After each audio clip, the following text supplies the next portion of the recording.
El certificado de matrimonio aún existe en los archivos estatales de Luisiana, amarillento y quebradizo, con los nombres de Jeremiah Aldrich y Celeste, registradas simplemente como propiedad debajo de su firma. Lo que hace que este documento sea tan perturbador no es solo la naturaleza grotesca de la unión entre un dueño de plantación y su cocinera esclavizada, sino las 13 muertes misteriosas que siguieron en los meses posteriores a su ceremonia de boda. En marzo de 1854, los periódicos locales de aquella época, conservados con cuidado en colecciones privadas, insinúan una conspiración tan elaborada y cruel que las autoridades enterraron la investigación para proteger a algunas de las familias más prominentes de Luisiana. La verdad detrás de este matrimonio forzado revela una red de traición, venganza y tortura sistemática que estremeció incluso al sur, anterior a la guerra civil, endurecido por la violencia. Antes de continuar con la historia de Jeremiah Aldrich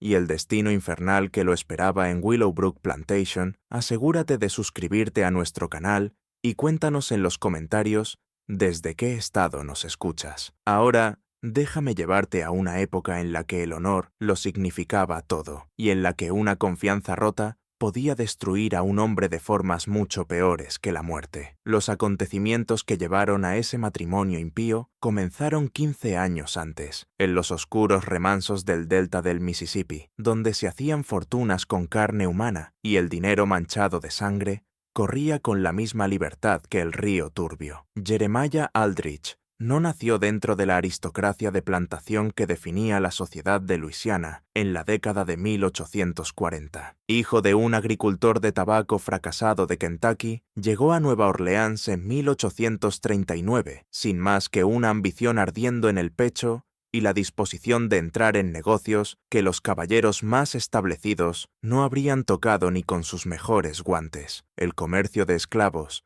aunque era legal, cargaba con un estigma social entre las viejas familias criollas que preferían mantener la ficción de que su riqueza provenía solo del azúcar y del algodón, y no de la compra y venta sistemática de seres humanos. Fue en el sofocante verano de 1840 cuando Aldrich formó su sociedad con Marcus Debo y Samuel Rochelle, dos hombres cuya desesperación igualaba su propia ambición despiadada. Debo, el hijo menor de un varón azucarero en decadencia, necesitaba dinero para salvar la plantación en ruinas de su familia de los acreedores. Rochelle, un antiguo capitán de barco que lo había perdido todo por la fiebre amarilla y malas inversiones, poseía un conocimiento invaluable de las rutas ilegales de esclavos desde Cuba y las islas del Caribe. Juntos fundaron lo que llamaron Delta Trading Company, operando desde un almacén en las afueras de Nueva Orleans, donde el alcance de la ley se debilitaba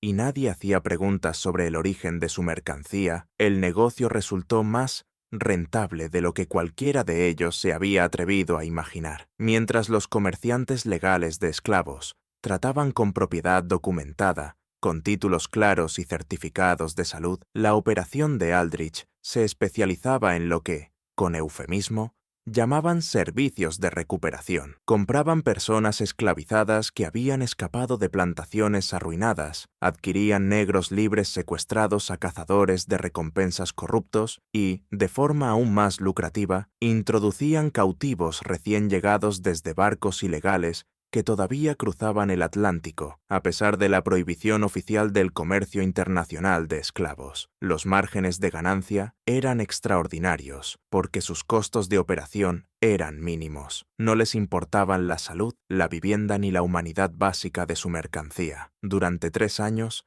la sociedad prosperó en las sombras de la sociedad de Nueva Orleans. Reinvirtieron sus ganancias en negocios legítimos, comprando respetabilidad junto con propiedades. Debo salvó la plantación de su familia y la convirtió en una de las operaciones azucareras más productivas de St. Charles Parish. Rochelle compró una flota de barcos fluviales y se convirtió en un magnate respetado del transporte. El propio Aldrich adquirió Willowbrook Plantation, una operación algodonera modesta pero rentable, a unas 40 millas río arriba de Nueva Orleans, completa con una gran mansión colonial que anunciaba su llegada a la élite terrateniente de Luisiana. Pero el éxito engendró descuido, y el descuido atrajo la atención de la gente que de verdad importaba. En la primavera de 1843, les llegó la noticia de que alguaciles federales estaban investigando operaciones ilegales de comercio de esclavos a lo largo de la costa del Golfo. Alguien había estado haciendo preguntas sobre su negocio, revisando registros de envío y, lo peor de todo, entrevistando a parte de su antigua mercancía, gente que había logrado escapar o conseguir la libertad por otros medios. Los tres socios se reunieron de urgencia en el nuevo estudio de Aldrich,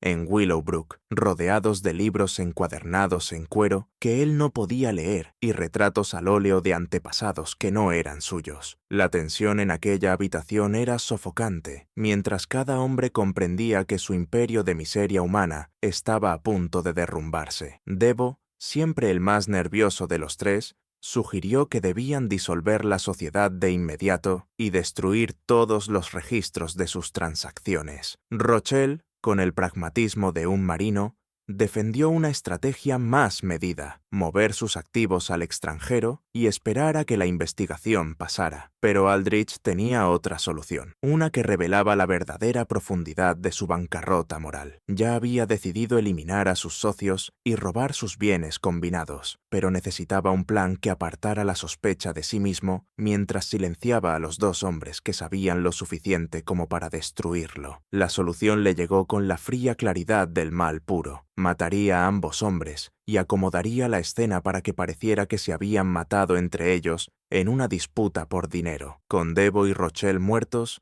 él sería el único superviviente de un trágico desacuerdo comercial, libre para hacer desaparecer la evidencia de sus actividades ilegales, mientras conservaba toda la riqueza acumulada para sí mismo. El asesinato tuvo lugar en una noche húmeda de junio de 1843, en el almacén que había servido como base de operaciones durante 3 años. Aldrich había organizado la reunión con el pretexto de planear su estrategia de salida del negocio del comercio de esclavos. Eligió el lugar con cuidado. El distrito de almacenes quedaba en gran parte abandonado después del atardecer, y el edificio mismo estaba programado para ser demolido al mes siguiente, cuando la ciudad ampliara sus instalaciones del puerto comercial. Aldrich llegó temprano, ocultando una pistola cargada en el abrigo y un cuchillo de desollar afilado como una navaja en la bota. Su plan era brutalmente simple: disparar primero a Debo y luego montar una pelea con cuchillo con Rochelle que terminara con ambos hombres muertos, y él alegando defensa propia. Incluso había preparado testigos falsos, 3 hombres que había contratado en los muelles y que jurarían haber visto a Debo y Rochelle discutir violentamente ese mismo día por dinero faltante en sus cuentas. Cuando sus socios llegaron, encontraron a Aldrich ya sentado en su mesa habitual de planificación, con una botella de whisky caro y 3 vasos colocados entre pilas de libros de cuentas y documentos de envío. La conversación comenzó con normalidad. Debo repasó las amenazas legales que enfrentaban y Rochelle expuso un plan para transferir sus activos a bancos de La Habana, donde la ley estadounidense no podía alcanzarlos. Pero a medida que avanzó la noche y el whisky corrió, Aldrich fue llevando la conversación hacia la riqueza acumulada, concretamente hacia la ubicación de las reservas de efectivo que habían escondido en varios bancos y casas seguras alrededor de Nueva Orleans. Fue Rochelle quien primero sintió que algo iba mal. Los instintos del viejo marino, afilados por años de viajes peligrosos y puertos violentos, captaron cambios sutiles en la actitud de Aldrich, la forma en que sus ojos nunca terminaban de encontrarse con los de ellos, cómo su mano seguía yendo hacia el bolsillo del abrigo, la tensión en su voz cuando preguntaba por los números de sus cuentas personales y por sus medidas de seguridad. Cuando Rochelle sugirió posponer la reunión y retomarla al día siguiente con sus abogados presentes, Aldrich supo que su oportunidad se estaba cerrando. La violencia estalló con una brusquedad impactante. Aldrich sacó la pistola y disparó directamente al pecho de Debo antes de que el joven pudiera reaccionar. El disparo retumbó en el almacén vacío como un trueno, y Debo cayó hacia atrás en la silla, mientras la sangre se extendía por su camisa blanca, y sus ojos se abrían de par en par con shock y traición. Pero Rochelle, a pesar de haber sido tomado por sorpresa, resultó más resistente de lo que Aldrich había previsto. El antiguo capitán volcó la pesada mesa entre ellos y se lanzó hacia adelante con una botella de whisky rota,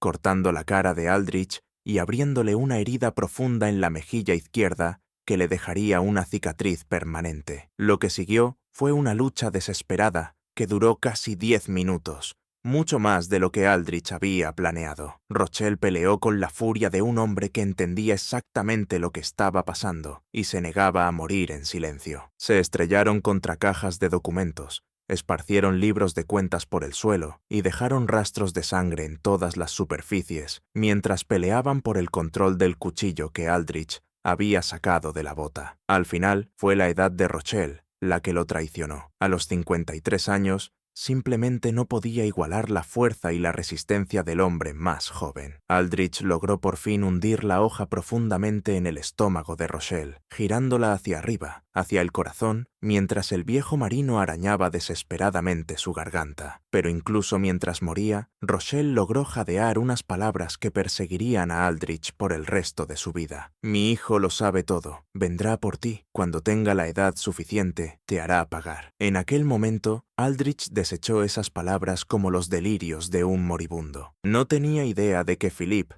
el hermano menor de Marcus Debo, había estado documentando en secreto sus actividades ilegales, ni de que Henri, el hijo de 17 años de Samuel Rochelle, conocía con detalle cada transacción, cada contacto y cada crimen cometido por Delta Trading Company a lo largo de sus 3 años de operación. Aldrich pasó las siguientes 4 horas organizando metódicamente la escena del crimen para respaldar la historia que pensaba contar. Colocó el cuerpo de Debo en una posición que sugería que le habían disparado mientras intentaba alcanzar un arma, y luego situó a Rochelle cerca, con un cuchillo ensangrentado en la mano y heridas defensivas que insinuaban una pelea entre las dos víctimas. Esparció dinero por la habitación para sugerir una disputa financiera, dañó la caja fuerte de la oficina para insinuar un robo fallido, e incluso se hizo heridas adicionales en manos y brazos para reforzar su versión de ser un inocente espectador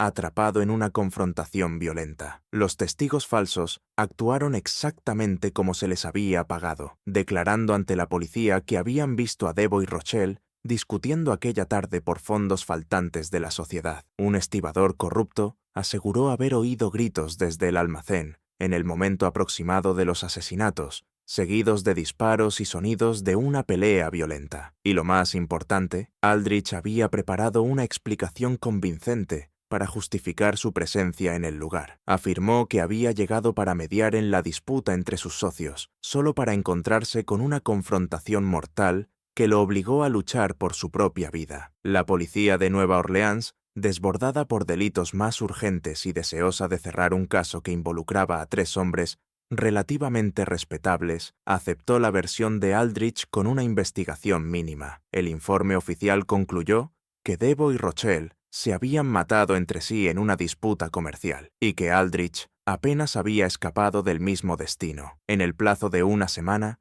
el almacén fue demolido como estaba previsto, destruyendo cualquier evidencia física restante de las actividades ilegales de la sociedad. Con sus socios muertos y sus bienes repentinamente disponibles para ser reclamados, Aldrich se movió con rapidez para consolidar su nueva fortuna. Se presentó como el socio superviviente de una compañía naviera legítima, mostrando documentos cuidadosamente falsificados que indicaban que Debo y Rochelle habían acordado transferirle sus participaciones en caso de muerte. Los bancos, que habían desconfiado de 3 hombres desconocidos moviendo grandes cantidades de efectivo, aceptaron sin problemas la palabra de un solo dueño de plantación con un historial documentado de producción exitosa de algodón. Durante los meses siguientes, Aldrich vació de forma sistemática cada cuenta, cada caja de seguridad y cada escondite de efectivo que había pertenecido a sus socios asesinados. Estimó el valor total en casi $40.000, una fortuna que hoy equivaldría a más de 1 millón. Más importante aún,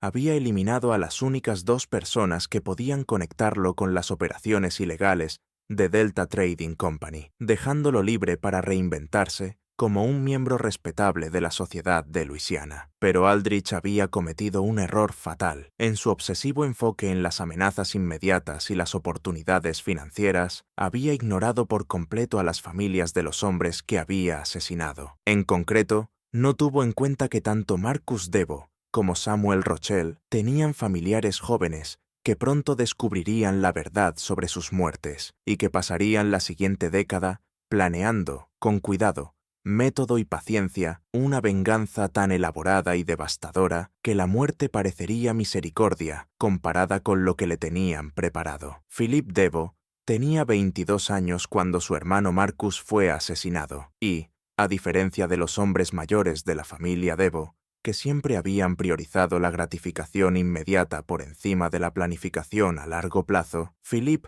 poseía una inteligencia calculadora que lo hacía mucho más peligroso de lo que Aldrich jamás imaginó. Como confidente más cercano de Marcus y gerente oficioso de sus negocios, Philip había mantenido registros detallados de cada transacción de Delta Trading Company, incluidos libros cifrados que documentaban sus compras ilegales de esclavos, manifiestos de envío desde rutas caribeñas prohibidas y, lo más condenatorio de todo, correspondencia con funcionarios corruptos que habían facilitado sus operaciones. Más importante aún, Philip nunca había confiado en Jeremiah Aldrich. Había algo en el entusiasmo del recién llegado de Kentucky por involucrarse en los aspectos más brutales del negocio que le parecía excesivo, incluso para hombres que traficaban con carne humana. Había comenzado a investigar el pasado de Aldrich meses antes de los asesinatos, descubriendo inconsistencias en la historia que contaba sobre sí mismo y anomalías financieras que sugerían motivaciones mucho más complejas que la simple codicia. Cuando la noticia de la muerte de Marcus llegó a Philip, en la plantación familiar que luchaba por sobrevivir, su primera reacción no fue dolor, sino una furia fría y calculadora. La versión oficial no tenía ningún sentido para nadie que realmente conociera a los 3 socios. Marcus, aunque estaba desesperado por dinero, era en esencia prudente y jamás habría enfrentado a Samuel Rochelle de forma violenta. Rochelle, pese a su áspero pasado de marinero, era un hombre de negocios metódico que resolvía disputas mediante negociación, no con peleas a cuchillo. Pero lo más revelador de todo era que el relato de Aldrich sobre aquella noche contenía detalles que Philip sabía que eran falsos, incluidas referencias a dinero y cuentas que ya habían sido trasladados a otros lugares semanas antes. A los pocos días del funeral, Philip comenzó su propia investigación sobre los asesinatos del almacén. Utilizando contactos de la red comercial de su hermano, interrogó a trabajadores del muelle, revisó registros de envío e incluso sobornó a policías para revisar la evidencia oficial. Lo que descubrió confirmó sus peores sospechas. La escena del crimen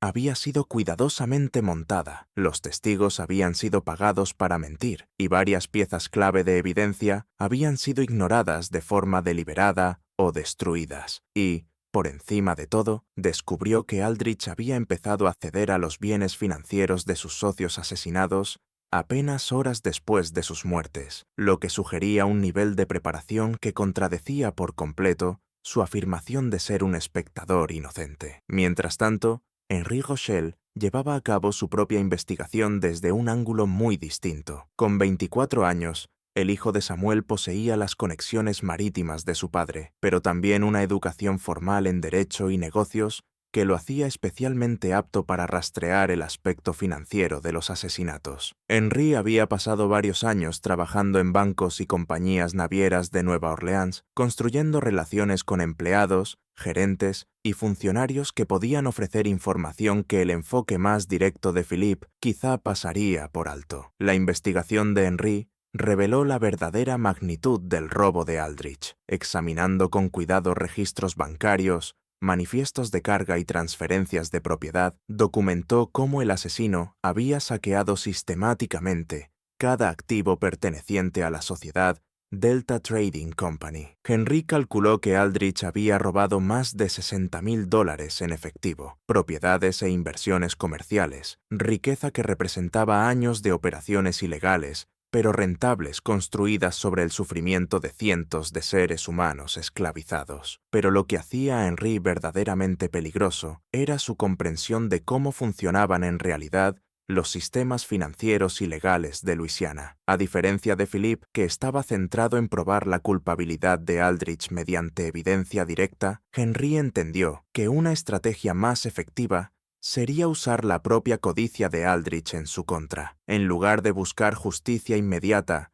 en un sistema judicial corrupto, Henry comenzó a desarrollar un plan para destruir sistemáticamente la base financiera de Aldrich, dejándolo vulnerable al mismo tipo de traición y violencia que él había infligido a otros. Los dos jóvenes se conocieron por primera vez en el otoño de 1844, más de un año después de los asesinatos de sus familiares. El encuentro tuvo lugar en un restaurante discreto del barrio francés, donde Philippe había organizado compartir sus pruebas con Henry, con la esperanza de coordinar sus investigaciones por separado. Lo que ninguno de los dos esperaba era hasta qué punto sus distintas habilidades y recursos encajaban a la perfección, ni cuán por completo su deseo compartido de justicia consumiría la siguiente década de sus vidas. Para la primavera de 1845, Philippe Deveau y Henri Rochelle habían transformado sus búsquedas individuales de justicia en algo mucho más sofisticado y peligroso, una conspiración cuidadosamente coordinada para destruir a Jeremiah Aldrich,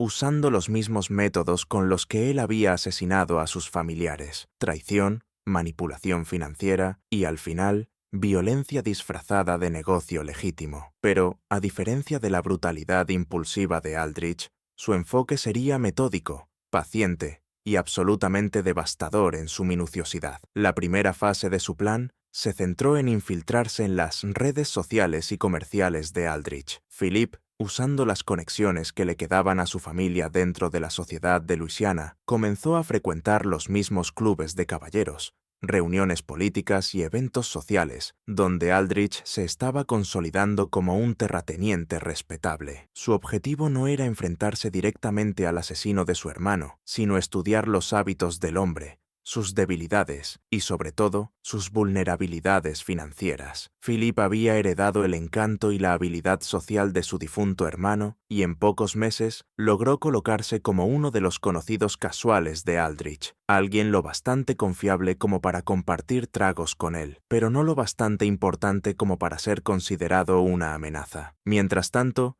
Henry estaba usando sus conexiones bancarias para rastrear cada aspecto del imperio financiero de Aldrich. Descubrió que la riqueza aparente del dueño de la plantación estaba construida sobre una base de inversiones arriesgadas, préstamos apalancados y negocios que generaban ganancias impresionantes a corto plazo, pero creaban obligaciones a largo plazo. Lo más importante fue que Henry descubrió que Aldrich había desarrollado un serio problema con el juego, perdiendo regularmente miles de dólares en partidas de póker, de altas apuestas y en apuestas de carreras de caballos, que financiaba con préstamos cada vez más desesperados contra las futuras cosechas de su plantación. La adicción al juego les dio la apertura perfecta para su venganza. Para 1848, Henry había conseguido empleo en el First National Bank of New Orleans, la institución que tenía la hipoteca principal de Willowbrook Plantation. Desde esa posición, pudo manipular de forma sutil los acuerdos de crédito de Aldrich, asegurándose de que las renovaciones de sus préstamos llegaran con tasas de interés ligeramente más altas, de que los calendarios de pago estuvieran diseñados para crear problemas de flujo de caja durante las temporadas clave de siembra, y de que el dueño de la plantación fuera empujado poco a poco hacia ese tipo de desesperación financiera que vuelve a los hombres vulnerables a la manipulación. Al mismo tiempo, Philip había cultivado relaciones con varios de los operadores de juego más notorios de Nueva Orleans, hombres que dirigían partidas de altas apuestas donde una fortuna podía ganarse o perderse en una sola noche. Mediante sobornos cuidadosamente colocados y promesas de favores futuros, Philip consiguió que Aldrich fuera invitado a juegos cada vez más caros, donde las apuestas eran mayores y los otros jugadores trabajaban en secreto juntos para asegurarse de que el dueño de la plantación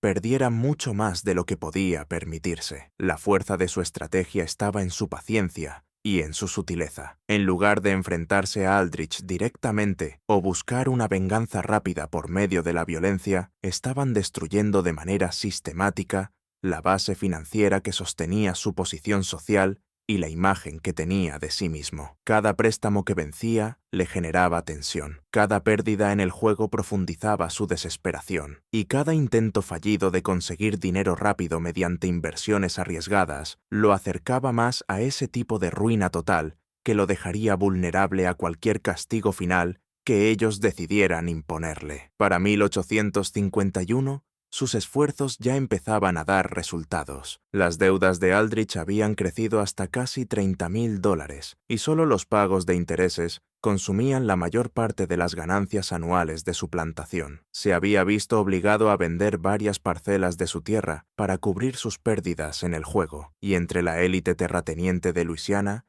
ya circulaban rumores de que Willowbrook Plantation atravesaba serios problemas financieros. Más importante aún, la personalidad de Aldrich empezaba a mostrar el peso de la presión financiera constante. Se había vuelto irritable, desconfiado de las intenciones de sus vecinos y cada vez más desesperado en sus intentos por encontrar nuevas fuentes de ingresos. Pero Philip y Henry no se conformaban con una simple ruina económica. Su objetivo final era someter a Aldrich al mismo tipo de humillación y terror que sus familiares asesinados habían vivido en sus últimos momentos. Querían que entendiera que su prosperidad se había construido sobre sangre, que su respetabilidad era una ficción y que, al final, la justicia lo había alcanzado, a pesar de toda su planificación cuidadosa y su brutal eficiencia. La fase final de su venganza exigiría empujar a Aldrich más allá de la simple desesperación financiera, hasta colocarlo en una situación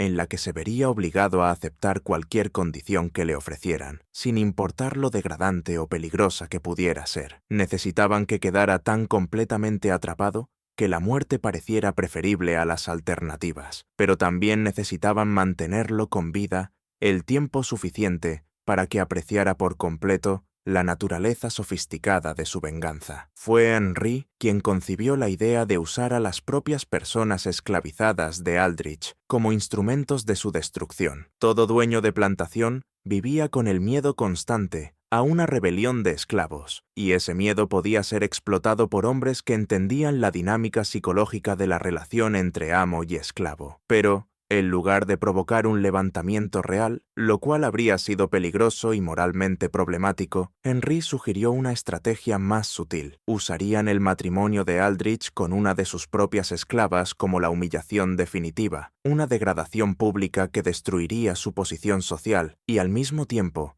lo dejaría legalmente sin poder para escapar de las consecuencias. La elección de Celeste como instrumento de la humillación final de Aldrich no fue al azar. Philip y Henry habían pasado meses estudiando a cada persona que vivía y trabajaba en Willowbrook Plantation, buscando a alguien cuyo matrimonio forzado con su objetivo causara el mayor daño social posible y que, además, les diera un medio fiable para controlar el destino final de Aldrich. Celeste cumplía perfectamente con todos sus requisitos, pero por razones mucho más profundas que su apariencia física o su posición social. A los 38 años, Celeste era, en efecto, una mujer grande, pero su tamaño era lo menos destacable de ella, desde la perspectiva de Philip y Henry. Lo que la hacía invaluable para sus planes era su inteligencia, su lealtad absoluta a su propia supervivencia y, sobre todo, su odio total hacia Jeremiah Aldrich. A diferencia de muchas personas esclavizadas que habían aprendido a ocultar sus verdaderos sentimientos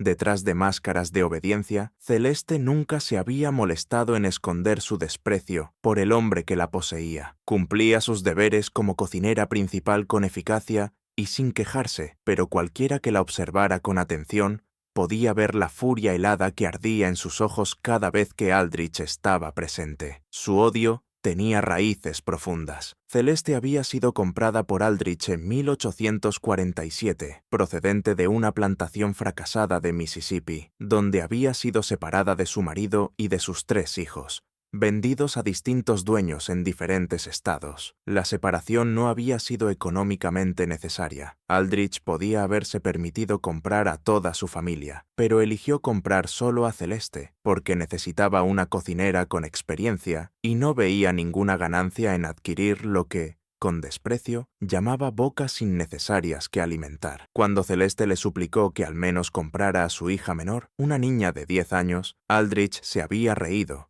y le dijo que estaba manejando una plantación, no un orfanato para niños negros. Durante 7 años, Celeste soportó la humillación diaria de preparar comidas elaboradas para el hombre que había destruido a su familia, sirviéndole manjares costosos mientras ella sobrevivía con sobras y restos de cocina. Lo había visto entretener a invitados con historias sobre sus éxitos comerciales, sabiendo que su riqueza se había construido sobre dinero robado y socios asesinados. Había limpiado sangre de su ropa cuando regresaba de misteriosos viajes nocturnos, y lo había visto quemar documentos y cartas en la chimenea de la cocina durante sus intentos cada vez más desesperados por ocultar pruebas de sus problemas financieros. Más importante aún, Celeste había acumulado poco a poco un conocimiento detallado de las rutinas diarias de Aldrich, de sus hábitos personales, de sus problemas de salud y de su paranoia creciente ante posibles amenazas de acreedores y rivales comerciales. Sabía qué alimentos prefería, qué medicinas tomaba para sus problemas crónicos de estómago y qué habitaciones de la casa principal visitaba con más frecuencia. Ese conocimiento la convertía en una aliada perfecta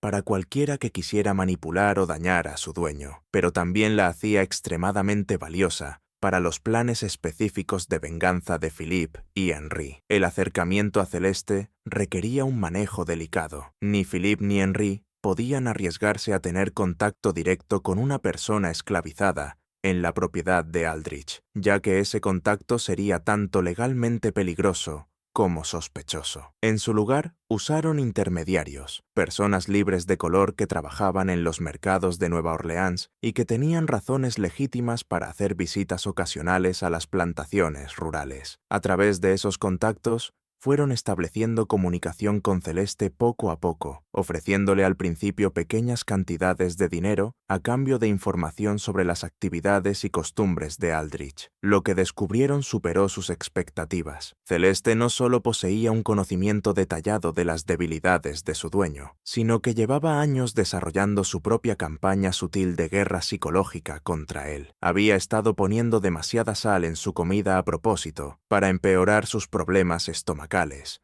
rompiendo accidentalmente sus platos y objetos personales favoritos, y difundiendo rumores entre las demás personas esclavizadas sobre sus problemas financieros y sobre posibles planes para venderlos y cubrir sus deudas. Sus acciones habían sido cuidadosas y difíciles de probar, diseñadas para crear estrés y paranoia sin dejar evidencia clara de sabotaje intencional. Cuando Philippe y Henry finalmente le revelaron sus verdaderas identidades y sus planes para destruir a Aldrich, la respuesta de Celeste fue inmediata y absoluta. Haría todo lo necesario para ayudarlos a destruir al hombre que había asesinado a sus familiares y arruinado su propia vida. La única condición que exigió fue que su cooperación fuera recompensada con la libertad y con un paso seguro hacia Canadá, donde esperaba poder encontrar algún día a sus hijos sobrevivientes. Philippe y Henry aceptaron de inmediato, reconociendo que habían encontrado no solo una herramienta para su venganza, sino una aliada cuyas motivaciones personales encajaban a la perfección con su propia búsqueda de justicia. Los detalles finales de su plan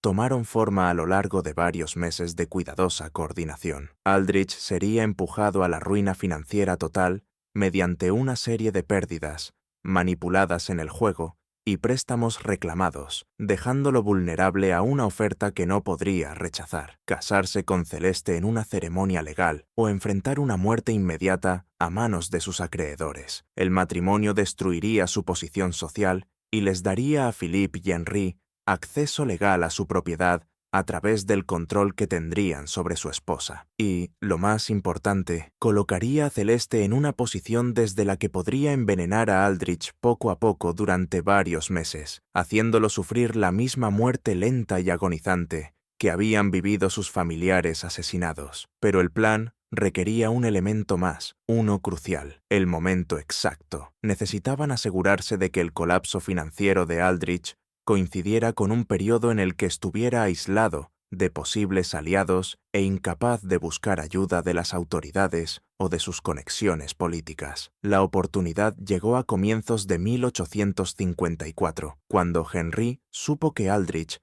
planeaba asistir a un torneo de juego de altas apuestas en Nueva Orleans, con la esperanza de ganar el dinero suficiente para salvar su plantación de la ejecución hipotecaria. Sería el momento perfecto para activar su trampa, cuando Aldrich estuviera lo bastante desesperado como para aceptar cualquier condición que le ofreciera una esperanza de supervivencia, sin importar cuán degradantes resultaran ser esas condiciones. El garito donde Jeremiah Aldrich encontraría su destino estaba en un almacén reconvertido, cerca del frente marítimo de Nueva Orleans, un lugar donde los hombres más desesperados y peligrosos de la ciudad se reunían para arriesgarlo todo en el giro de una carta o en la caída de unos dados. La noche de febrero de 1854, en la que Aldrich llegó, era especialmente húmeda y sofocante, con niebla saliendo del río Mississippi para cubrir las calles con una bruma gris que parecía apagar los sonidos y borrar la frontera entre la realidad y la pesadilla. Aldrich entró en el local llevando una cartera de cuero con $8,000, casi todo el efectivo que había logrado reunir mediante la venta de esclavos, equipo y propiedades personales de Willowbrook Plantation. Representaba su último intento desesperado de ganar suficiente dinero para satisfacer a sus acreedores y salvar su plantación de la ejecución hipotecaria. Lo que no sabía era que Philippe Deveau y Henri Rochelle llevaban meses preparando cuidadosamente ese momento, asegurándose de que todos los demás jugadores en la mesa de altas apuestas trabajaran juntos para despojarlo de la riqueza que aún le quedaba. El juego era póker de 5 cartas, con apuestas que empezaban en $500 por mano y subían rápidamente a medida que avanzaba la noche. Al principio, Aldrich tuvo un éxito moderado, ganando algunos botes pequeños, lo suficiente como para creer que su suerte por fin podía estar cambiando. Pero a medida que las apuestas aumentaban y el alcohol corría con mayor libertad, empezó a hacer jugadas cada vez más temerarias, impulsado por una mezcla de desesperación y la falsa confianza que le daban esas primeras victorias. A medianoche, Aldrich había perdido más de la mitad de lo que llevaba, pero siguió jugando con la intensidad desesperada de un hombre que entendía que aquella era, literalmente, su última oportunidad de salvarse de la ruina total. Los otros jugadores, siguiendo las instrucciones cuidadosas de Philippe, le permitieron ganar manos de vez en cuando para mantenerlo en la mesa, pero fueron aumentando la presión poco a poco, hasta que apostó sumas que representaban toda su fortuna restante en una sola ronda de cartas. La mano final comenzó poco después de las 2 de la mañana, cuando la niebla exterior se había vuelto tan espesa que la luz de gas de las farolas apenas atravesaba las ventanas del almacén. A Aldrich le repartieron lo que parecía ser una mano fuerte, una pareja de reyes visibles, con la posibilidad de formar un full si las cartas ocultas salían bien. Convencido de que aquel era el momento de recuperar sus pérdidas y quizá incluso ganar lo suficiente para resolver sus problemas financieros para siempre, empujó sus últimos $3,000 al centro de la mesa. Pero a los otros jugadores les habían tocado manos aún más fuertes y, más importante todavía, habían estado coordinando sus apuestas para asegurarse de que el bote final fuera lo bastante grande como para arruinar por completo a Aldrich, dejándolo además con deudas muy superiores a cualquier cosa que pudiera pagar. Cuando por fin se revelaron las cartas, la pareja de reyes de Aldrich perdió ante el full de un hombre al que no reconocía, un desconocido de ojos fríos, que recogió las ganancias con la eficiencia metódica de alguien que había estado seguro del resultado desde el principio. Mientras la realidad de su destrucción financiera total empezaba a sentarse, Aldrich se quedó inmóvil ante la mesa vacía, mirando la superficie de fieltro donde acababa de evaporarse su última esperanza. Los otros jugadores ya se habían marchado, pero el desconocido que había ganado la mano final seguía sentado frente a él, observándolo con la intensidad de un científico examinando un espécimen interesante. Después de varios minutos de silencio opresivo, el extraño habló por fin. Su voz tenía un ligero acento francés que le resultaba familiar a Aldrich, aunque no lograba ubicarlo. «Señor Aldrich», dijo el hombre, «creo que necesitamos hablar de sus obligaciones pendientes. Verá,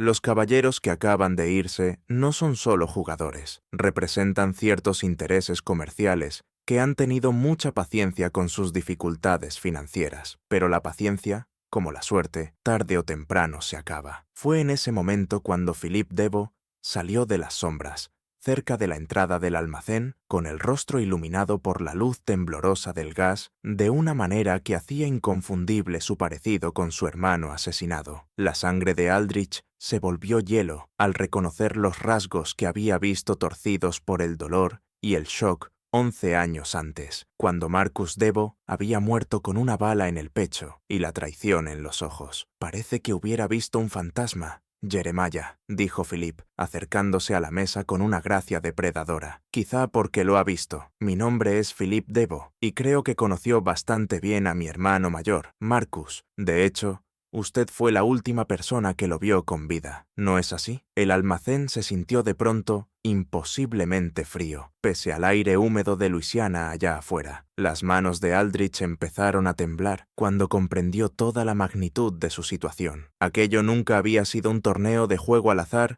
ni una oportunidad de salvar su plantación. Había sido una trampa elaborada, planeada y ejecutada con esa precisión metódica que habla de años de preparación paciente y odio sin límites. Henri Rochelle surgió desde otro rincón del almacén, completando el triángulo de acusadores que rodeaba a Aldrich en la mesa de póker. «Mi padre Samuel siempre decía que usted era inteligente, señor Aldrich, lo bastante inteligente como para asesinar a 2 hombres y robar el trabajo de toda su vida, pero, al parecer, no lo bastante inteligente como para darse cuenta de que a veces los muertos dejan hijos detrás, hijos que recuerdan las historias de sus padres y que nunca olvidan a los asesinos de sus padres». El almacén quedó en silencio, salvo por el sonido lejano de las sirenas de los barcos, resonando sobre el río cubierto de niebla. Aldrich se quedó paralizado entre sus acusadores, con la mente corriendo en busca de posibles escapes y sin encontrar ninguno. Estaba solo en un edificio aislado,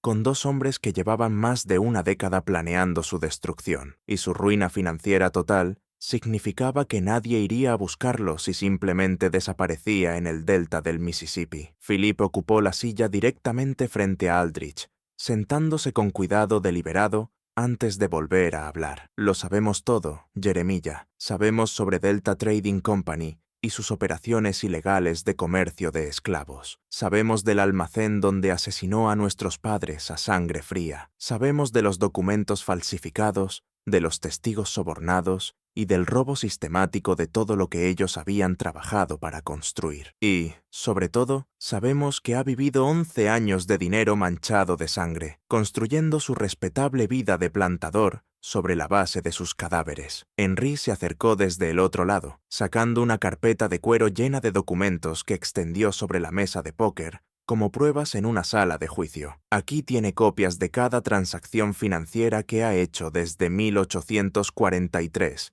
señor Aldrich. Registros bancarios que muestran cómo saqueó las cuentas de nuestros padres, transferencias de propiedad que demuestran cómo adquirió bienes que legítimamente pertenecían a sus herederos, incluso correspondencia con algunos de los funcionarios corruptos que lo ayudaron a cubrir sus huellas, funcionarios que desde entonces se han preocupado mucho más por su propia supervivencia que por proteger la suya. La evidencia era abrumadora y, sin duda alguna, auténtica. Aldrich reconoció documentos que creía destruidos años atrás, registros financieros que solo podían haberse obtenido mediante una investigación extensa y sobornos cuidadosamente dirigidos, y, lo más condenatorio de todo, declaraciones juradas de personas que habían presenciado distintos aspectos de sus crímenes, pero que habían permanecido en silencio hasta entonces. Philippe y Henri Habían construido un caso que no solo probaría su culpa ante cualquier tribunal, sino que también implicaría a decenas de ciudadanos prominentes de Luisiana que, sin saberlo, lo habían ayudado a lavar su riqueza robada. La pregunta ahora, continuó Philip, es qué pensamos hacer con toda esta información. Podríamos entregársela a las autoridades federales, que estarían muy interesadas en procesarlo no solo a usted, sino también a todos los que lo ayudaron a integrar dinero robado en el sistema bancario de Luisiana. O podríamos hacer que ciertas personas en Nueva Orleans descubran que usted ha estado operando bajo falsas apariencias durante más de una década, viviendo una mentira construida sobre el asesinato de sus socios y amigos. Sospecho que cualquiera de esas dos opciones terminaría con su muerte, probablemente precedida por una buena cantidad de sufrimiento. Aldrich por fin encontró la voz, aunque apenas salió como un susurro. ¿Qué quieren? Dinero. Puedo conseguir dinero. Mi plantación vale. Su plantación no vale nada, lo interrumpió Henry. Nosotros tenemos la hipoteca, ¿lo recuerda? Junto con la mayoría de sus otras deudas. Llevamos años adquiriendo de manera sistemática sus obligaciones. Señor Aldrich, cada préstamo que has tomado, cada deuda de juego que has acumulado, cada arreglo financiero que te ha mantenido a flote, ahora nos pertenece. Ya no te queda nada con lo que negociar, salvo tu vida. Y, francamente, tampoco estamos muy interesados en conservarla. El almacén pareció volverse más frío a medida que el peso de sus palabras se hundía en Aldrich. Ya no estaba solo en bancarrota, estaba por completo a su merced, dependiendo de sus caprichos para seguir con vida. Todo lo que había construido, cada comodidad que había disfrutado, cada parte de la vida respetable que había levantado, le había sido arrancada de forma sistemática por los hijos de los hombres que había asesinado. Pero, por aterradora que fuera su situación, una parte de su mente aún se negaba a aceptar que la muerte fuera inevitable. Sin embargo, hay una alternativa, dijo Philip, con una voz cargada de una falsa consideración. Una forma en la que se te podría permitir seguir respirando, al menos por un tiempo más. Requeriría cierto sacrificio de dignidad por tu parte, un reconocimiento público de tu verdadera naturaleza y una demostración de tu completa sumisión a nuestra autoridad. Henry sonrió con la satisfacción helada de un hombre que estaba a punto de revelar la culminación de años de planificación cuidadosa. Vas a casarte con una de tus esclavas, Jeremiah, en público, legalmente y para siempre. Vas a presentarte ante Dios y ante la sociedad de Luisiana, y tomarás a tu cocinera, Celeste,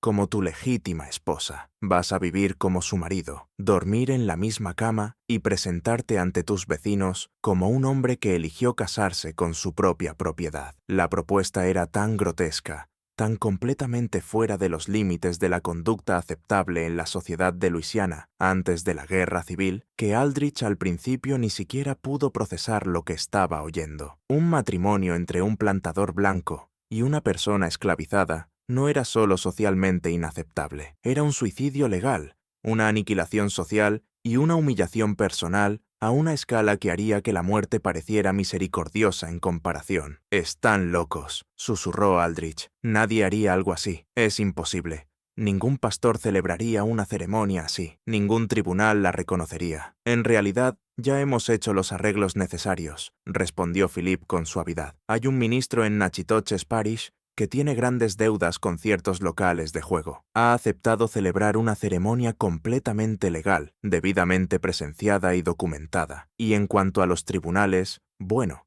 la ley de Luisiana es bastante clara. Los contratos de matrimonio, una vez ejecutados correctamente, son vinculantes sin importar las circunstancias en las que hayan sido creados. Estarías legalmente casado con Celeste, con todos los derechos y obligaciones que eso implica. Henry se inclinó hacia adelante sobre la mesa, con los ojos brillando de satisfacción maliciosa. La belleza de este arreglo, señor Aldrich, es que le da una elección. Puede rechazar nuestra generosa oferta y enfrentar consecuencias inmediatas por sus crímenes, consecuencias que implicarían mucho más dolor físico del que imagina. O puede aceptar una humillación temporal a cambio de seguir viviendo, por degradada que pueda volverse esa vida. El almacén volvió a quedar en silencio, mientras Aldrich luchaba con aquella decisión imposible. La muerte sería definitiva, pero al menos preservaría algún vestigio de su reputación. Sus vecinos podrían recordarlo como un hombre con problemas de juego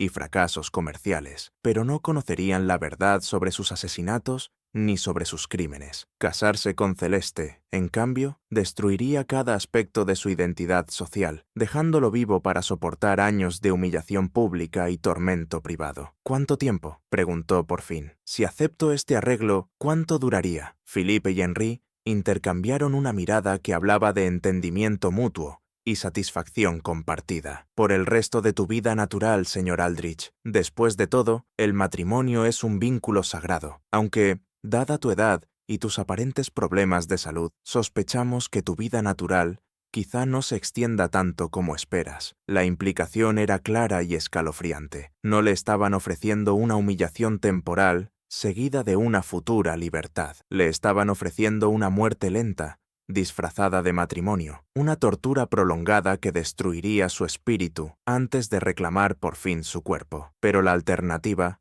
una ejecución inmediata en un almacén cubierto de niebla, con su cuerpo arrojado al río Mississippi, parecía aún peor que lo que tenían planeado para él. Justo cuando pensábamos que ya lo habíamos visto todo, el horror en este almacén de Luisiana se intensifica. Si esta historia te está poniendo la piel de gallina, comparte este video con un amigo que ame los misterios oscuros. Dale like para apoyar nuestro contenido y no olvides suscribirte para no perderte historias como esta. Descubramos juntos qué ocurre después. Después de lo que pareció una eternidad, aunque seguramente solo fueron unos minutos, Aldrich levantó la cabeza y miró directamente a sus verdugos. Si acepto este matrimonio, ¿qué garantía tengo de que no me matarán de todos modos? Ninguna, respondió Henri con brutal honestidad. Pero sí tienes nuestra palabra de que tu muerte, cuando llegue, será bastante más agradable que lo que habíamos planeado en un principio. Piensa en el matrimonio como una oportunidad para demostrar buena conducta. La obediencia será recompensada con amabilidad. La resistencia será castigada con creatividad. Philippe sacó un documento del bolsillo de su abrigo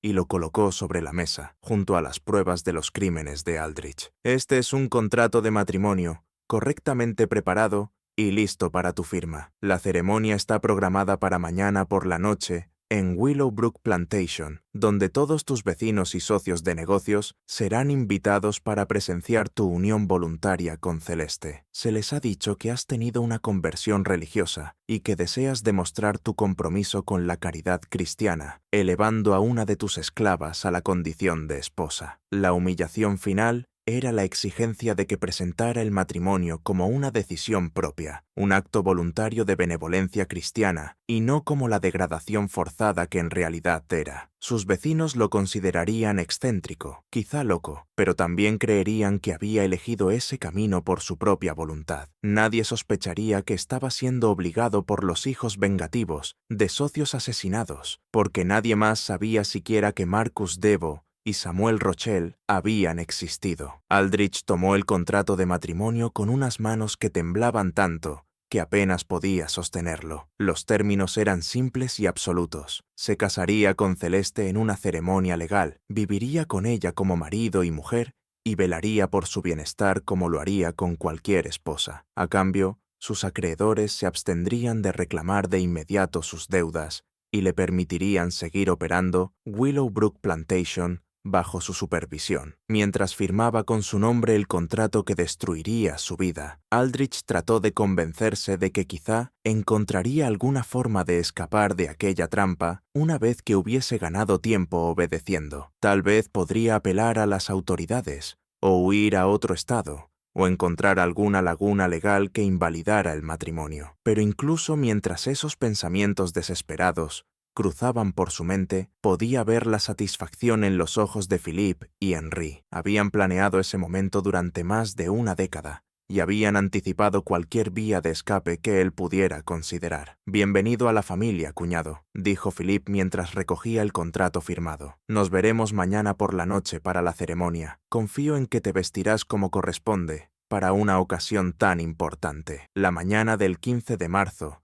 de 1854 amaneció gris y opresiva, con nubes pesadas amenazando lluvia y un viento húmedo que traía el hedor de la vegetación podrida de los pantanos cercanos. Aldrich no había dormido desde que regresó de Nueva Orleans. Había pasado la noche caminando de un lado a otro en su despacho, mirando el contrato de matrimonio que representaba el fin de todo lo que había tardado 15 años en construir en Luisiana. Celeste había sido informada del arreglo por medio de intermediarios, aunque fingió sorpresa cuando Aldrich trató de explicarle la situación durante el desayuno. Escuchó su relato tartamudo sobre dificultades financieras y obligaciones sociales, con la clase de paciencia que un padre mostraría a un niño que confiesa una falta menor. Cuando él terminó su patética explicación, ella simplemente asintió y dijo: «Sí, amo Aldrich. Lo entiendo. Me prepararé para la ceremonia». La calma aceptación en su voz lo aterrorizó más que cualquier enojo o resistencia. Sugería un nivel de preparación y coordinación que implicaba que ella conocía el plan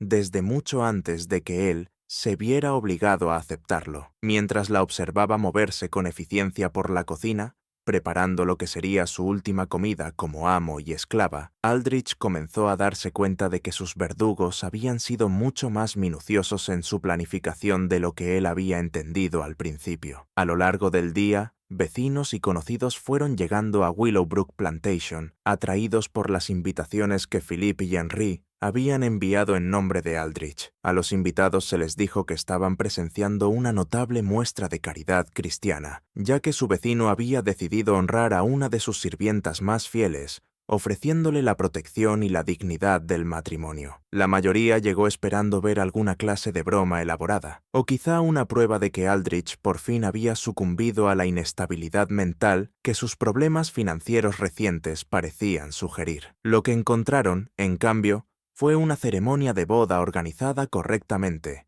con decoraciones, refrigerios y un novio nervioso que parecía sinceramente comprometido con aquel extraño acto. Aldrich se había vestido con sus mejores ropas, tal como Philippe le había sugerido, y desempeñó su papel con la convicción desesperada de un hombre que entendía que su supervivencia dependía de una actuación convincente. Cuando los invitados le preguntaban por su decisión inusual, repetía la explicación sobre conversión religiosa y deber cristiano con la suficiente apariencia de sinceridad como para que la mayoría la aceptara como la elección excéntrica de un hombre sometido a una gran presión. Celeste apareció para la ceremonia, vestida con un vestido sencillo pero elegante, que alguien había proporcionado para la ocasión. A los 38 años, era, en efecto, una mujer corpulenta, pero se movía con una dignidad y una compostura que impresionaron incluso a los invitados más escépticos. Más importante aún,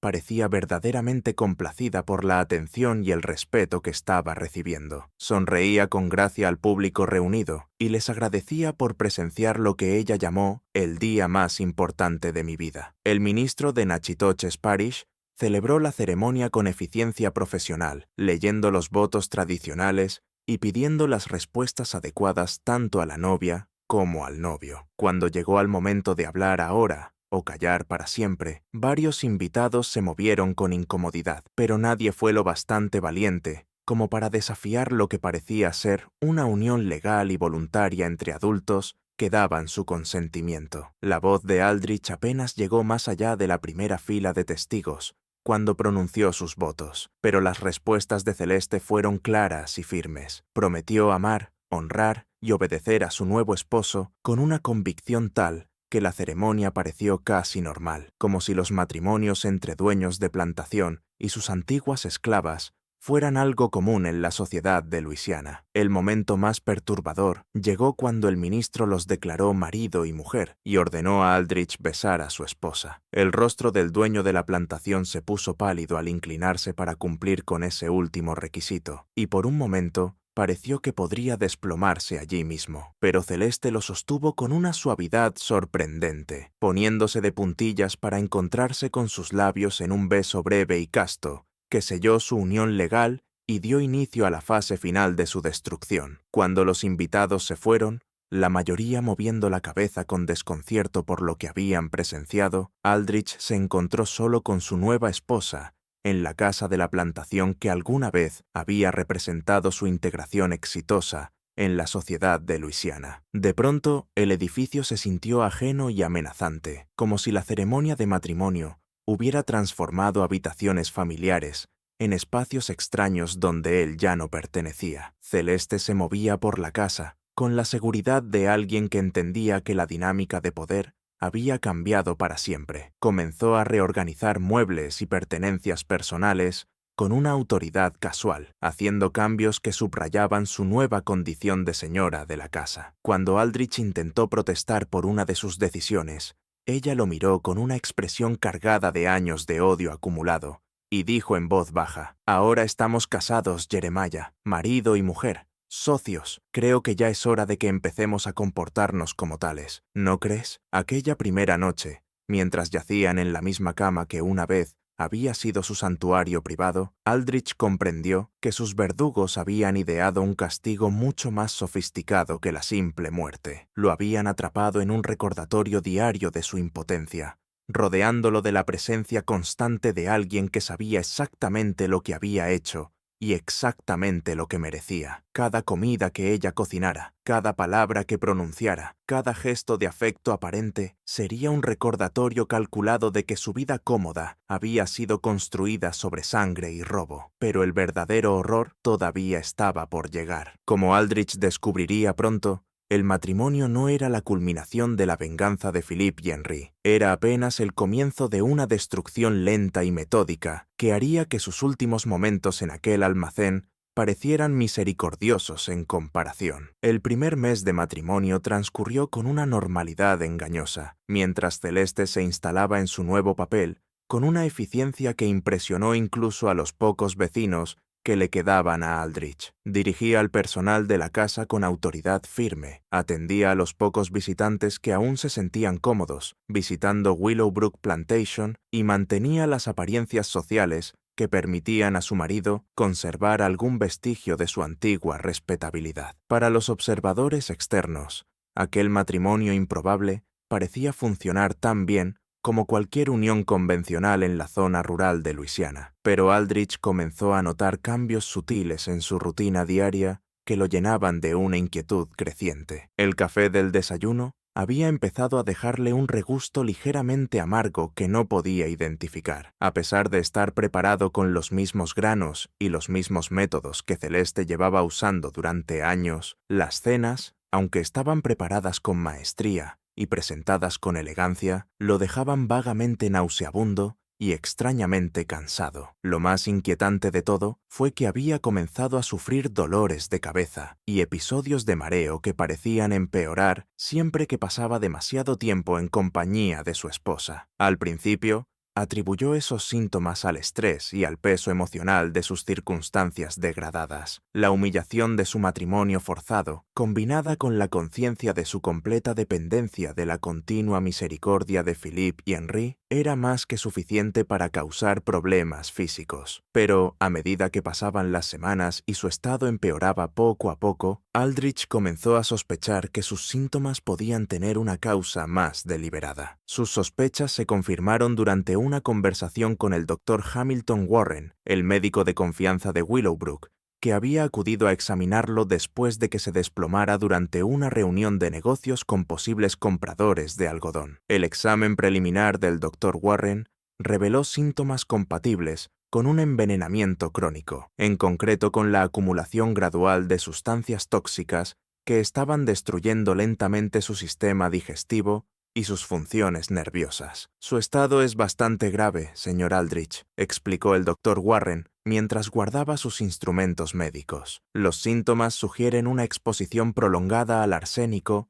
o a un veneno metálico similar. Este tipo de envenenamiento suele desarrollarse a lo largo de varios meses, y la víctima presenta debilidad creciente, problemas digestivos y deterioro neurológico. Sin tratamiento inmediato y sin apartarse de la fuente de contaminación, la condición es, sin excepción, mortal». El diagnóstico confirmó los peores temores de Aldrich sobre las verdaderas intenciones de su esposa. Celeste lo estaba asesinando de manera sistemática, con la misma metodología paciente que Philip y Henry habían usado para destruir sus finanzas y su posición social. Le estaba administrando veneno en dosis cuidadosamente medidas, probablemente mezclado en la comida o en la bebida, provocándole una muerte lenta que parecería natural a cualquiera que no estuviera buscando específicamente señales de daño deliberado. Pero enfrentar directamente a Celeste sería tanto peligroso como inútil. Ella estaba protegida por su estatus legal de esposa, por su aparente inocencia frente a cualquier delito y, sobre todo, por sus vínculos con los dos hombres que controlaban cada aspecto de su existencia. Si la acusaba de envenenarlo, ella simplemente podría negarlo, mientras Philippe y Henri organizaban consecuencias más inmediatas y violentas por sus acusaciones paranoicas contra el instrumento de justicia que ellos habían elegido. En lugar de eso, Aldrich comenzó a tomar precauciones elaboradas para protegerse de un nuevo envenenamiento. Empezó a preparar en secreto sus propias comidas, usando ingredientes que él mismo seleccionaba y utensilios de cocina que mantenía escondidos en su despacho. Evitaba beber cualquier cosa que Celeste hubiera preparado, recurriendo en su lugar al agua de un pozo al que solo él podía acceder. Y, lo más importante, comenzó a dormir en una habitación de invitados con llave, en vez de compartir el lecho conyugal, donde su esposa podría tener oportunidades de administrarle veneno mientras él estaba inconsciente. Estas medidas defensivas le dieron un alivio temporal de los síntomas, pero también crearon nuevos problemas que amenazaban con exponer su paranoia creciente ante los demás. Los vecinos que visitaban Willowbrook Plantation comenzaron a comentar su aspecto demacrado, su comportamiento nervioso y su evidente negativa a comer o beber nada en presencia de su esposa. Pronto corrió la voz por toda la parroquia de que Jeremiah Aldrich mostraba señales de inestabilidad mental, posiblemente como resultado del estrés asociado a su extraño matrimonio. Celeste desempeñó su papel en esa campaña psicológica con una habilidad magistral. Cuando los invitados expresaban preocupación por el comportamiento de su marido, ella respondía con la clase de inquietud paciente que una esposa devota mostraría por un marido amado que estuviera sufriendo una enfermedad o una alteración mental. Preparaba comidas elaboradas que él se negaba a comer, le ofrecía bebidas que él rechazaba con sospecha evidente y, en general, se comportaba como una mujer cuyos esfuerzos por cuidar a su esposo estaban siendo rechazados por un hombre que estaba perdiendo el contacto con la realidad. La genialidad de su estrategia estaba en que hacía que las acciones defensivas de Aldrich parecieran síntomas de una paranoia delirante, en lugar de respuestas razonables a amenazas reales. Su negativa a comer lo que ella cocinaba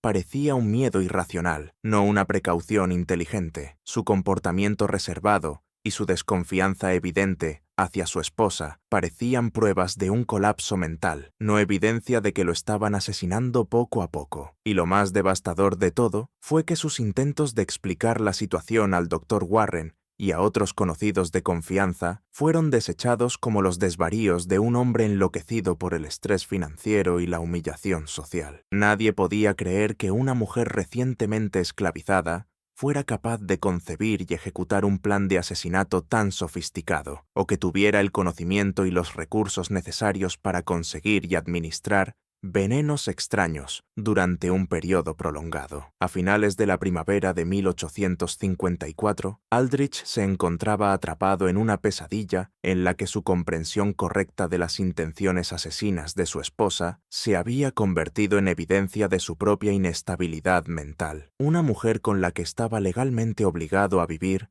lo estaba matando lentamente, mientras que cada intento suyo por protegerse o pedir ayuda era interpretado como prueba de que estaba perdiendo la cordura. Pero la tortura psicológica estaba lejos de terminar. Philippe y Henri habían diseñado su venganza para incluir no solo sufrimiento físico, sino también aislamiento social completo y la destrucción gradual de cada relación que Aldrich había mantenido durante sus años de aparente respetabilidad. Querían que muriera solo, sin amigos, y absolutamente convencido de que la justicia por fin lo había alcanzado, pese a toda su planificación cuidadosa y su brutal eficacia. La verdad sobre su situación le fue revelada a Aldrich de la manera más cruel y metódica posible, durante una cena que Celeste había organizado para celebrar su tercer mes de matrimonio. Había invitado a varios de los vecinos que aún les quedaban, junto con el Dr. Warren y otros miembros prominentes de la sociedad local que habían mantenido relaciones cordiales con la plantación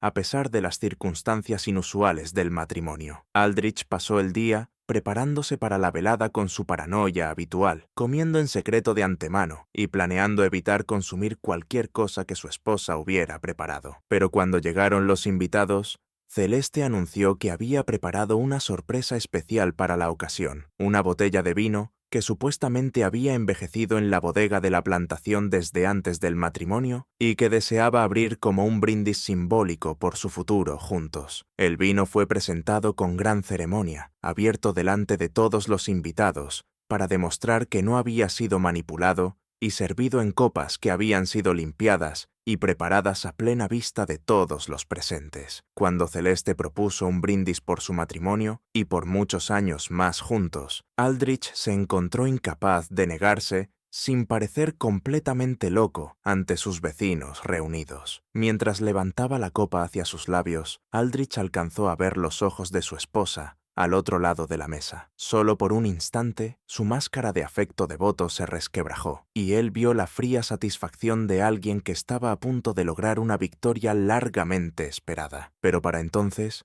ya era demasiado tarde para evitar beber el vino, y solo pudo esperar que el veneno que hubiera usado actuara con la rapidez suficiente como para ahorrarle un sufrimiento prolongado. Los efectos comenzaron a los pocos minutos de beberlo. Aldrich sufrió violentos retortijones en el estómago, seguidos de dificultad para respirar y una sensación de ardor en la garganta y en el pecho. Cuando se desplomó sobre la mesa, jadeando y agarrándose el vientre, los invitados reunidos creyeron estar presenciando el colapso final de un hombre que llevaba meses perdiendo la razón. El Dr. Warren comenzó a examinarlo de inmediato, pero sus esfuerzos se vieron obstaculizados por lo que parecía una interferencia histérica por parte de Celeste. Ella se lanzó sobre el cuerpo de su marido, sollozando y suplicando al doctor que lo salvara, mientras al mismo tiempo hacía imposible que Warren pudiera darle un tratamiento eficaz. Su actuación fue tan convincente que los otros invitados dedicaron su tiempo a consolarla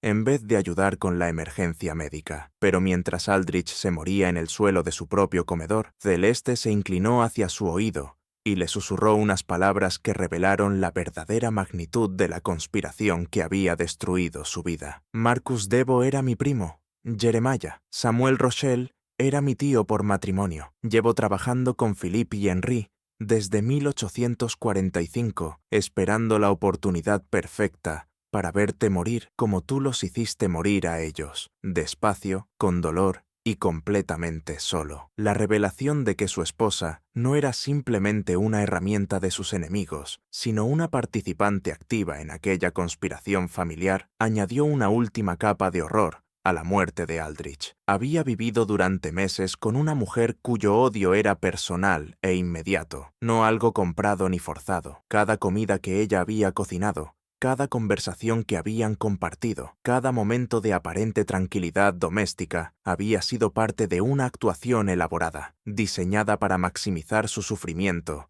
y minimizar las sospechas sobre la verdadera causa de su deterioro. A medida que su visión se oscurecía y su respiración se volvía cada vez más difícil, Aldrich podía oír a Celeste continuar su actuación para beneficio de los invitados. Le suplicaba al Dr. Warren que se esforzara más, rogaba a Dios que salvara a su amado esposo y, en general, se comportaba como una mujer cuyo mundo se derrumbaba por la pérdida del hombre al que amaba. Los otros invitados le ofrecían consuelo y apoyo, completamente convencidos de que estaban presenciando un accidente trágico y no la culminación de una venganza planeada durante 11 años. Jeremiah Aldrich murió a las 9:47 de la noche del 18 de junio de 1854, rodeado de vecinos que creían que había sufrido un derrame cerebral o un ataque al corazón, provocado por meses de inestabilidad mental y salud en deterioro. La causa oficial de muerte que registró el Dr. Warren fue causas naturales, asociadas a un agotamiento nervioso prolongado, un diagnóstico que dejó satisfechos a todos, salvo a Philippe Debo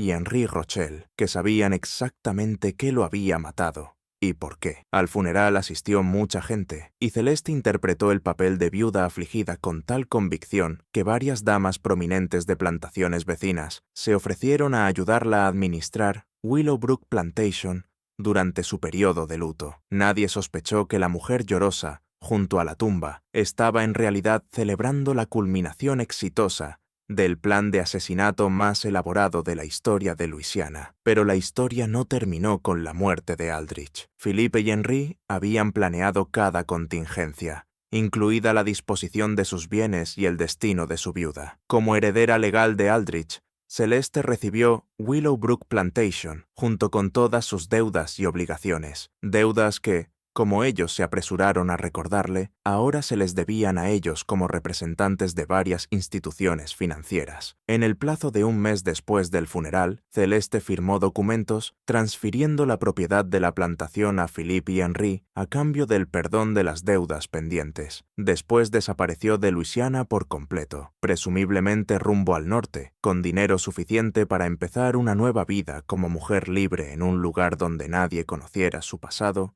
ni como esclava ni como asesina. Los registros oficiales de la muerte de Jeremiah Aldrich y la posterior transferencia de Willowbrook Plantation no despertaron sospechas entre las autoridades de Luisiana, que estaban lidiando con preocupaciones mucho más urgentes mientras la nación avanzaba de forma inexorable hacia la guerra civil. La historia del dueño de plantación que se había casado con su esclava y luego había muerto de causas naturales se convirtió en una pequeña nota al pie en la historia local, mencionada de vez en cuando como un ejemplo del comportamiento excéntrico que el estrés financiero podía provocar, incluso en hombres por lo demás respetables. Pero entre ciertas familias de Nueva Orleans y de las parroquias vecinas, circuló en voz baja, durante generaciones, una versión distinta de la historia. Esa versión hablaba de una conspiración tan elaborada y paciente que había tardado 11 años en completarse, de una justicia tan perfectamente medida que el castigo había igualado al crimen tanto en duración como en sufrimiento, y,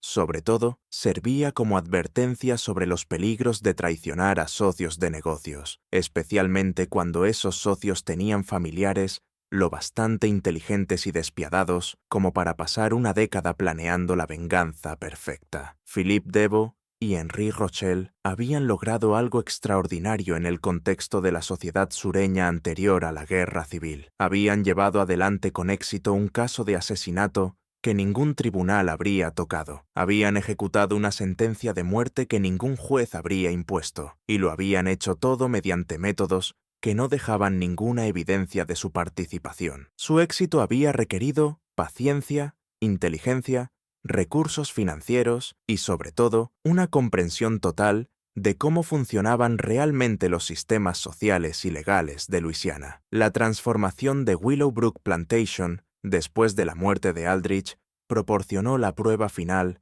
de cuán minuciosamente Philippe y Henri habían planeado su venganza. En lugar de vender la propiedad para obtener ganancias, la convirtieron en un refugio para esclavos liberados y personas escapadas del cautiverio, creando exactamente el tipo de institución humanitaria que habría horrorizado al hombre que había construido su fortuna sobre el tráfico humano. La casa de la plantación que una vez había recibido a la élite de Luisiana se convirtió en una estación del Underground Railroad, ayudando a las personas esclavizadas a alcanzar la libertad en los estados del norte y en Canadá. Esta transformación no solo era simbólicamente apropiada, sino también prácticamente invisible para las autoridades locales. Las conexiones comerciales legítimas de Philippe y Henri daban cobertura a las actividades inusuales en Willowbrook, mientras que su reputación como hombres de negocios respetables de Luisiana desviaba las sospechas de cualquiera que pudiera cuestionar el nuevo propósito de la plantación. Habían usado la propiedad de su enemigo para continuar la lucha contra la institución que lo había hecho rico, convirtiendo su legado en un arma contra todo lo que él había representado. Pero quizá el aspecto más notable de su venganza fue lo por completo que había borrado a Jeremiah Aldrich de la historia. A diferencia de las víctimas de asesinatos más convencionales,